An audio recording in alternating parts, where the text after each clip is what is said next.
What is integrative or interest-based bargaining?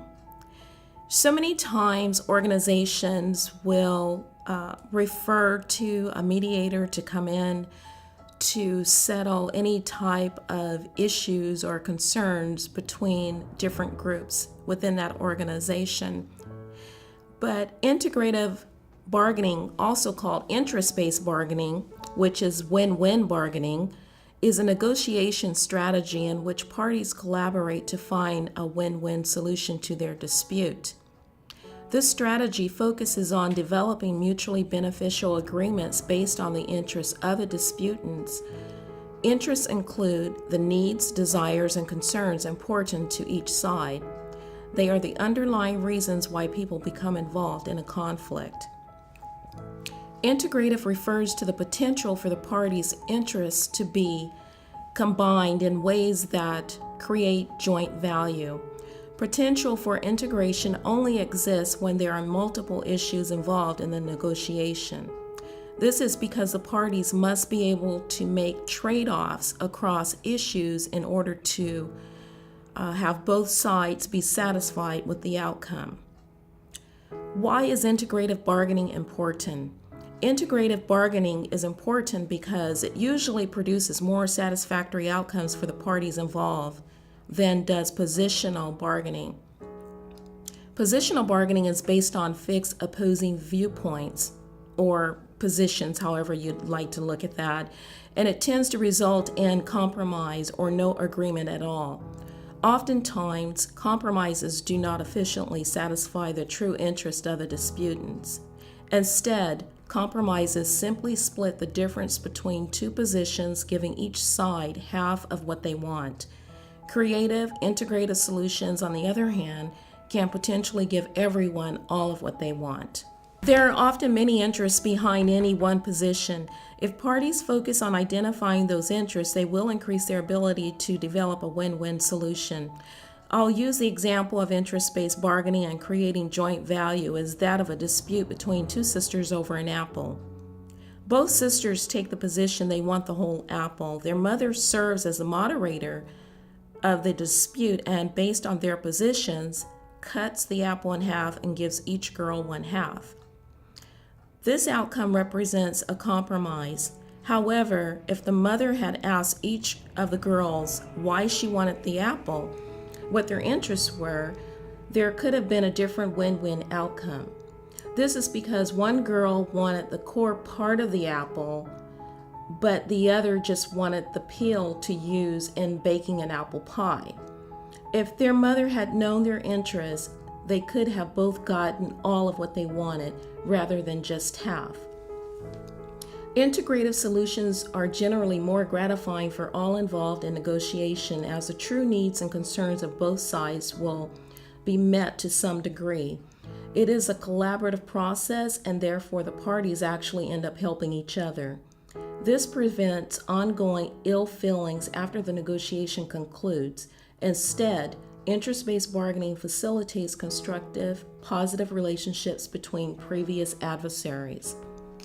The first step in integrative bargaining is identifying each side's interest. The facilitator, this may take some time. Negotiating parties as interests are often less tangible than positions are often not publicly revealed. A key approach to determining interest is asking, what is your interest? What brings you to the meeting today? The whys, and why do you want that? Why do you need that?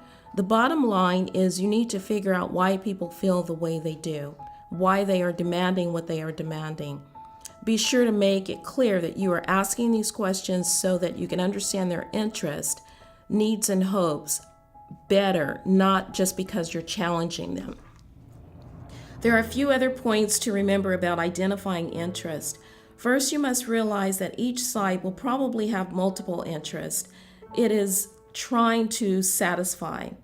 Not only will a single person have multiple interests, but if you are negotiating with a group, you must remember that each individual in a group may have differing interests. Also important is the fact that the most powerful interests are basic human needs: security, economic well-being, a sense of belonging, recognition, wanting to be heard, and control over one's life. If you can take care of the basic needs of both sides, then agreement will be easier. You should make a list of each side's interests as they become apparent. And you can do this by using a flip chart. This seems to help in most cases. This way you will be able to remember and also evaluate their relative importance. The next step that would be important is creating options. After interests are identified, the parties need to work together cooperatively to try to figure out the best ways to meet those interests. Often by brainstorming, listing all the options anyone can think of without criticizing or dismissing anything initially, parties can come up with creative new ideas for meeting interests and needs that had not occurred to anyone before. The goal is a win-win outcome, giving each side as much of their interest as possible and enough at a minimum that they see the outcome as a win rather than a loss. Integrative bargaining is a good way to make joint value as large as it possibly can be, but ultimately the parties must distribute the value that was created through negotiation. They must agree on who gets what. The idea behind integrative bargaining is that this last step will not be difficult once the parties reach that stage. This is because the interest-based approach is supposed to help create a cooperative working relationship.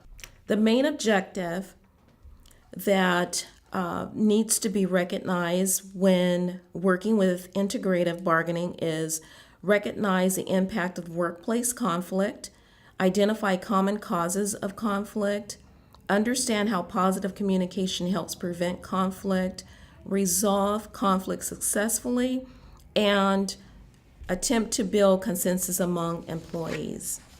Some key points to remember. Workplace conflict is inevitable and normal, but it doesn't have to be destructive. By effectively managing conflict, you can create a positive, productive atmosphere that encourages discussion and allows for building consensus that can lead to genuine agreement and commitment to group success.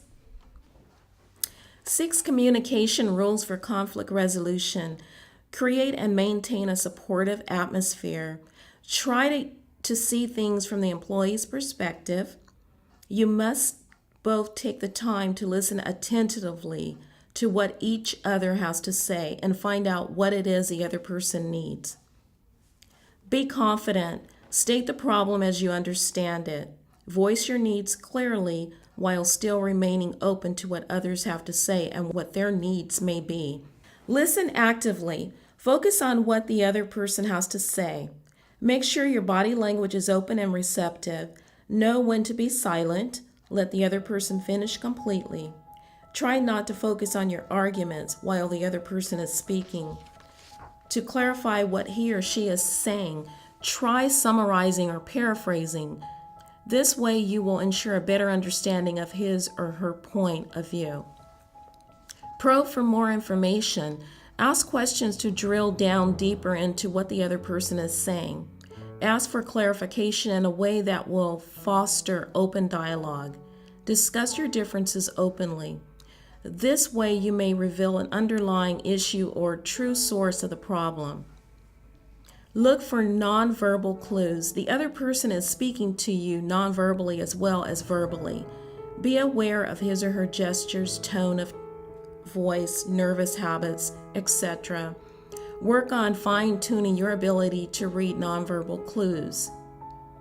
And finally, seek common ground. When confronted with 2 opposing views, inquire about the underlying values and, if appropriate, integrate the 2 conflicting positions rather than demand one of the parties change his or her view. The goal of conflict management. Conflict management skills revolve around making sure everyone feels heard and respected while negotiating a mutually beneficial solution that everyone involved can accept. It does not necessarily involve pleasing everyone or removing any and all disagreement. Conflict can be necessary and good, and the goal of conflict management is to make sure that any disagreement remains productive and professional.